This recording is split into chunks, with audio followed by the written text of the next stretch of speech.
Welcome to the Empowering Tomorrow's Automotive Software Podcast, brought to you by ETAS, a single source of cutting-edge software and hardware solutions that make automotive embedded systems safe, smart, secure, and sustainable. Each episode, we'll be joined by ETAS and industry experts to discuss how electrification, automation, and connectivity are impacting the automotive industry. Now, sit back and enjoy the discussion. Hello, everyone. Welcome to Empowering Tomorrow's Automotive Software Podcast. I'm Eric Cesa. I've been in the automotive industry for going on 30 plus years now, or maybe a little bit over actually, all in the area of controls and embedded systems. And I'm your host for Empowering Tomorrow's Automotive Software, where we talk about all things SDV. In the automotive world today, there's tons of discussion around software-defined vehicle, but what is it and why is it important to our industry? Today, I have the perfect guest with me to discuss this. Welcome and thanks to Christoph Hartung for joining me today. Christoph is the president and chairman of the board of ETAS. He has 20 plus years experience in connected vehicle mobility services. This experience has been with a couple of different OEs as well as major tiered supplier here with ETAS. Welcome, Christoph, and many thanks from my side for joining us today. Any more background you'd like to share with our audience before we get into a little discussion around what is the software-defined vehicle for our listening audience? First of all, thanks for having me today in this podcast. Really looking forward to exchanging ideas, thoughts, and how we see the current market moving. And maybe one more word to myself, as you said, Christoph. And currently, I personally think that this SDV age, which is approaching, is the most exciting one, at least what I have seen in the past over 20 years in the automotive industry, because we see such a dramatic shift in what actually makes cars fantastic, what makes cars desirable, and it has a lot to do with software, what we would like to touch on. Yeah, right. Software is definitely driving things today. It's interesting. Like when we grew up, it was more about what the powertrain was, and now today it's more about what drives the consumer of a car is not really centered around what's under the hood anymore. It's maybe what's in the infotainment system or what features are within the cockpit.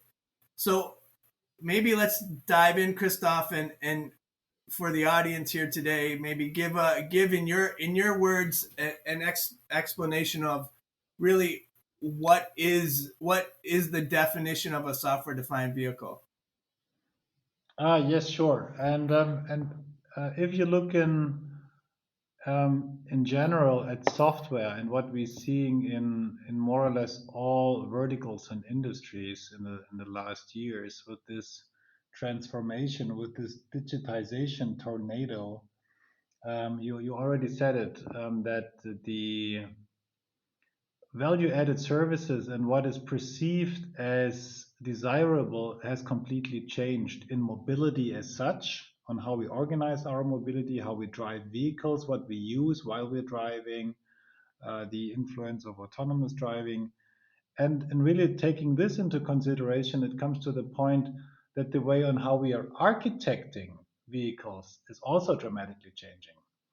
Coming out of the hardware age where we have everything designed around the hardware development process and what you actually have to lay out, we now started to see that the complete software value chain and how we produce great functions and services is even more important. That's why we define the vehicle also in a virtual software world, so to speak, and define the functions and services around everything we do. In the vehicle, we actually call it domains, like as you said, in vehicle infotainment or IVI, or advanced driving and assistance systems, or ADAS, or cabin, or or other domains or driving domains, electric driving, fuel cells, whatever. And everything is actually being um, put onto a complete software platform, which is in the vehicle, but also, of course, a connected vehicle in the cloud off board in order to bring services and the digital life of a respective vehicle owner or driver into this vehicle.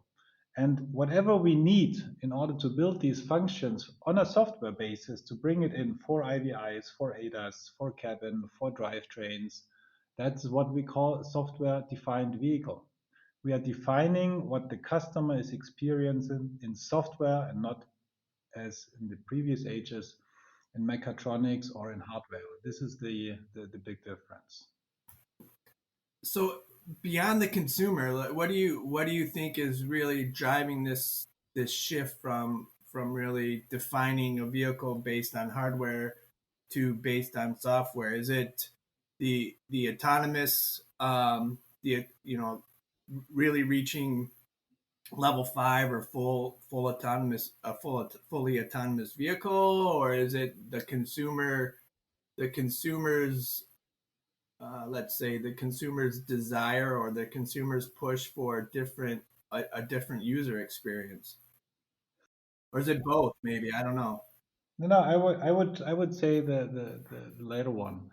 Why? Because digitization and also the complete digital age moving into mobility, also disrupting mobility as we have seen it. If you're looking at the ride hailing, ride sharing, ride pooling, car sharing, etc., Mhm. topics, is really bringing in a complete new set of services, what you experience and what you actually don't want to miss if you're entering as an owner of a vehicle into your vehicle. You want to bring your digital life into the vehicle. And it all started with what we have called back at the early years in 2010, 11, 12, the connected vehicle, right? Where we were actually connecting the head unit or the IVI system to get some connected services out of the cloud into the vehicle. The most prominent is real-time traffic information or weather information, etc. On what we have started to use as a connected vehicle, and then the IBE calls or the emergency calls, the retail connect services, which a lot of OEMs have actually put into their vehicles. That was the beginning. And then we have seen that, of course, with the ability of new tech in sensors and also in new tech of compute power coming into the vehicles, we had a strong push towards a higher level of automation, what we call ADAS levels 1 to 5. And this is, of course, something which is never possible. ADAS at any kind, level 2 plus, level 3 driving is not possible if you're not having a fully software enabled platform for autonomous driving in your vehicle also and in the cloud in order to manage such a driving level function. And we are used to a digital drive style, a digital lifestyle, I would say. What we are expecting as a customer and brand perception and experience, that we want to experience this at the same level of integration of seamless connectedness as we see it in our smartphones. Whether you're using an Android phone or an iPhone doesn't matter. It's truly something where we would like to have these experiences when we're entering the vehicle. So this is something where we have a lot of continuity when it comes to on how to really accelerate in the mobility industry and the auto industry in order to bring these experiences of regular updates, of continuous innovation, of continuous services that are added actually into these ecosystems. Yeah, so I like the analogy of the mobile phone, or aligning it with how people's user experience, let's say, with a mobile phone, and expecting the same sort of, I don't know, service, or maybe user experience with their vehicle. So it really realizing this, the truly the software defined vehicle, like, what do you see are the major challenges for the industry to really recognize this? Well, if you're seeing at the industry on how we are battling on our transformation from a purely hardware centric to a mechatronics and electronics centric, now to a software centric industry with connected mobility ecosystems, we clearly have to state that the complexity is quite dramatically rising on how we are managing safety and security in a vehicle, how we are managing digital value added functions, how we are managing autonomous driving, and how we, of course, are focusing also on the driver pleasure and experience, which still is related to how the car reacts, how it accelerates, how it brakes, what the vehicle dynamics are. So bringing all this together, which is all done and mostly done by software, we clearly have to acknowledge that the complexity currently is in a state where a lot of car makers and tier ones and also suppliers are struggling with complexity moving forward because we are just embarking into this field of the software defined vehicle.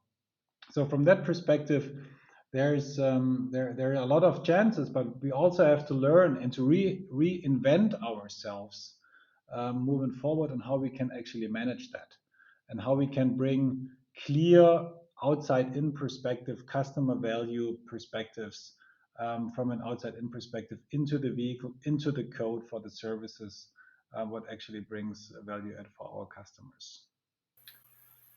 Right. So how is the industry, let's say, preparing or changing in order to enable the software defined vehicle in your mind? I mean, you've been in the industry for 20 plus years and at the forefront, I would say, of the precursors maybe to the software defined vehicle, obviously connectivity and being one of those big precursors. What what sort of changes do you expect to see in the industry as it moves to really enable or, let's say, implement the software defined vehicle? Yeah. If we're going back in the last, I would say even decades, on how we have developed, produced, shipped, and serviced cars in the field, the automotive industry follows as a very strict cadence and a very strict hierarchical model of OEMs, tier one, tier twos, tier threes, and so on, right? And it's mainly driven on how the OEM sees what they actually would like to build in a respective vehicle platform, mainly hardware platform, in terms of drivetrain, in terms of respective other domains like IVI or ADAS. And because of the strong procurement of hardware and how we actually had to manage the supply chain in order to have a very cost effective and quality effective vehicle at the assembly line, everything was driven by hardware cost. What does it mean for software if you really want to save €2 or €5 at an ECU and a control unit in the vehicle? That you're also saving on CPU, on RAM, on processing power, etc. And what we have seen is that these systems were actually outdated when they were actually being produced and entered into the vehicle because the upcoming and the catching up of the digitization and the mobile industries were just overtaking on how we are have designed our vehicles, right? And in this hierarchical model of the automotive industry, we were actually not really ready to react because software and also services on top of software or through software are designed and shipped completely differently compared to a more very serial thinking in the hardware world and in the vehicle development and production world. So, in terms of really enabling it, we need to adopt the critical success factors of the software industry. We need to learn the software industry on how we collaborate, how we innovate together, what is the basis of what we're doing. And I think a nice analogy to go a little bit back to the mobile world is Android, right? Yeah. Android has an open source OS, and it's not truly the same. We don't have an operating system in the vehicle, but kind of just as an analogy, Android is open source. Everybody, a lot of hardware manufacturers are actually using Android for their respective ecosystem on how they're combining with certain services on Samsung or on other phones, Android phones. And then you have one ecosystem from Google with the Play Store where you can actually download your apps and your digital services. And nobody would come to the idea to program another Android, right? Because differentiating and really moving is the combination of the hardware one somebody is building and of the software and the specific services you're actually shipping together with it. And this is something I think we need to adopt in the automotive industry, that we have to learn to collaborate and to co-innovate on the basis of open source, one thing. And secondly, we need to learn on how we can drive customer experience from the OEMs for their customers on a services level, on a function level, and not, I would say, in the underwear and do the plumbing, really in the industry on a much broader basis in order to be much faster and to manage the complexity much better. Yeah, so there's two things in there maybe we can dive deeper in. And the first, maybe ETAS is obviously in the middle of this open source SDV thing, and maybe talk a little bit about what ETAS is doing in conjunction, obviously, with some other players in the industry. But it's probably a good thing to mention because I think ETAS's position here is similar. Is certainly that open source is going to play a role in SDV, and maybe talk and elaborate on that a little bit. Yes, of course. So the question is, from my perspective, how can we change the game for the better of the complete industry? And as we are all used in this very hierarchical structures of OEM tier 1, tier 2, tier 3, and the sourcing within these structures to source for a respective vehicle or a platform of vehicles, we now have to move on to the next level of really sourcing software platforms horizontally going across multiple lines of hardware, where you can actually put in the same IVI system, the same ADAS system, etc., etc. So from that perspective, how can you make a contribution for everybody in order to take it up to have a vehicle operating system, which is not truly an operating system, but it's just, let it call it that way for a second, that is really available for everybody to put their respective services on top of it.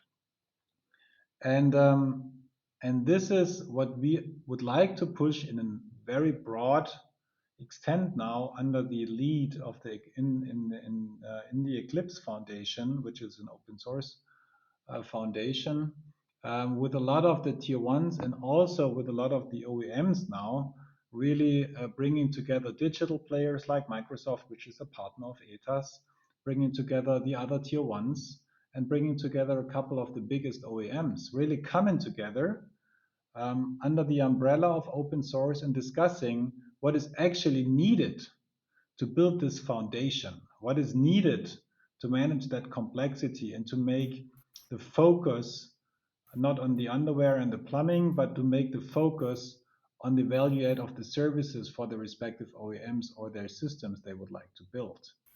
And that's what we started.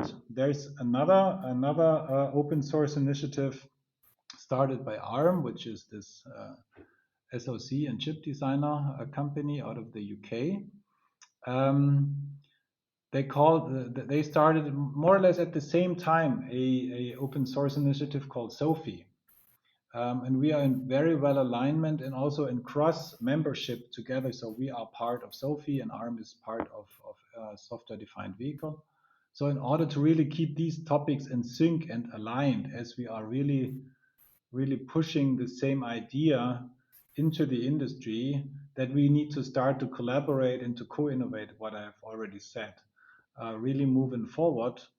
And to build a common base, a common knowledge, and a common understanding, and common code, and a standardization subsequently on how we can actually build these software-defined vehicle platforms in the future.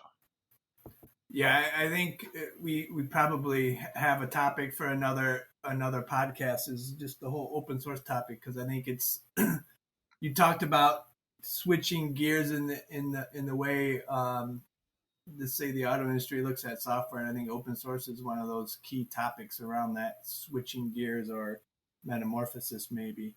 The other thing you mentioned that I want to get your perspective on is how the market is going to change. Like where does the because I think the value chain is shifting, right? And maybe a little bit of your perspective on that topic would be interesting for the audience. Absolutely. If you're looking at the what are the customer defining functions and services and what is considered the most valuable experience in a mobility desire or in a specific vehicle of today and tomorrow.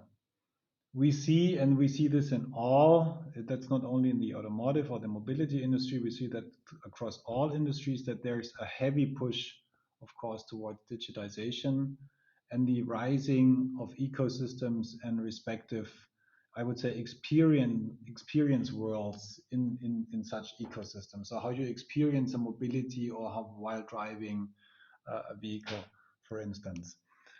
That means that if you want to get from A to B, there are tons of opportunities and alternatives now approaching, and they're all driven by the data and the AI you actually have from your world and how you actually have commuted, which mobility needs you had, and or how you're using your EV, your electric vehicle, and how you charge it.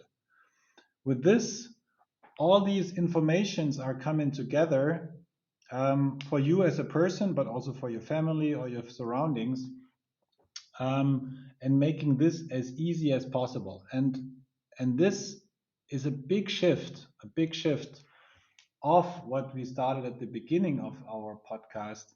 The the focus on the drivetrain, on other topics, really shifting towards how easy access, usage, and also how much they value my time and my digital life in this context, really moving forward. And this holds true also with the complete shift of Gen Z and the millennials on what they would like to see and how they are engaging, how they are sharing information, how they are communicating, which is also heavily driven by the complete digitization push in the, I would say, in almost all states of the world.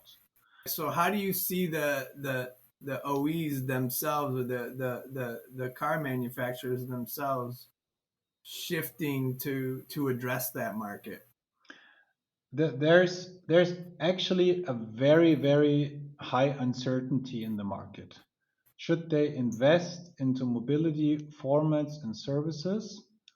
Should they move on and just continue to build the hardware and somebody else will operate and service it? For instance, if we are moving more towards autonomous driving level 4, level 5, which Mm-hmm. from my perspective will take some time to get there, or how do we do it? And we had a very strong push at the very beginning or the early days, I would say, where a lot of OEMs actually entered the mobility services space. Yep, And then yep. they understood that utilization of assets and also profitability of these formats is actually quite low these days. The true game changer is autonomous driving. Before that, it will be a very high amount of cash needed in order to push or to build such a mobility platform moving forward. Where they all started to invest, and they're quite substantially still investing, is building their own digital service world and ecosystem around whatever they do for autonomous driving, for connected drive, and for services, especially around the battery electric vehicles and hybrids.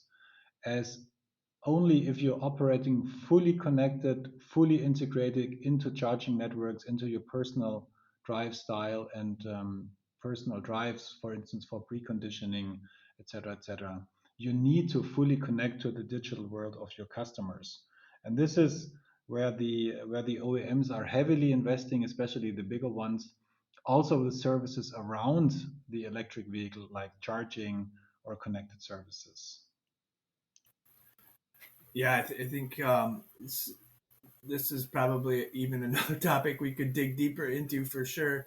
How is ETAS positioning themselves, or how are they prioritizing their push to support the software defined vehicle world and their Well, as customer this base? this podcast empowering tomorrow's automotive software, we are a company in ETAS which is truly doing the software which is needed. We are building the structures, the software, and the glue code, and the services, the development platforms, which can be compared to the Android of the mobile industry, right? We want to build and we want to drive, we want to empower our customers to build great services on top of it so that they can fully concentrate on the customer experience and driving their respective customer groups to the next level, and how they can actually retain their customers for their brand and for their vehicles moving forward. We are not building customer facing services. We are building whatever is needed for our partners and customers, as the OEMs or fleet providers are actually using this to build great solutions for the mobility industry.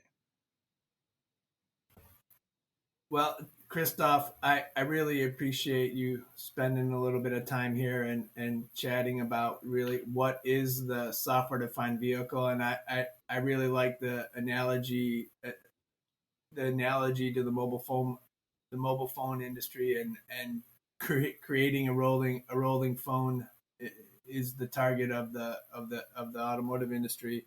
But thanks very much for joining us. Any closing thoughts from your side? Well, first of all, thanks for having me today, Eric. I think we touched a lot of very valuable topics here, and really looking forward to digging a little bit deeper in the one or the other one. And hope to all the listeners that you enjoyed listening. Yeah, thanks, Christoph. Thanks again for joining us. And this will conclude our episode of Empowering Tomorrow's Automotive Software podcast. And thanks for joining us today. And look forward to talking to you guys again here in the very near future. Thanks. Thank you for joining this episode of the Empowering Tomorrow's Automotive Software podcast. Please leave a comment or review with your feedback or what you'd like to hear in future episodes. To learn more about automotive embedded systems and ETAS's capabilities, visit our website at ETAS. That's ETAS.com.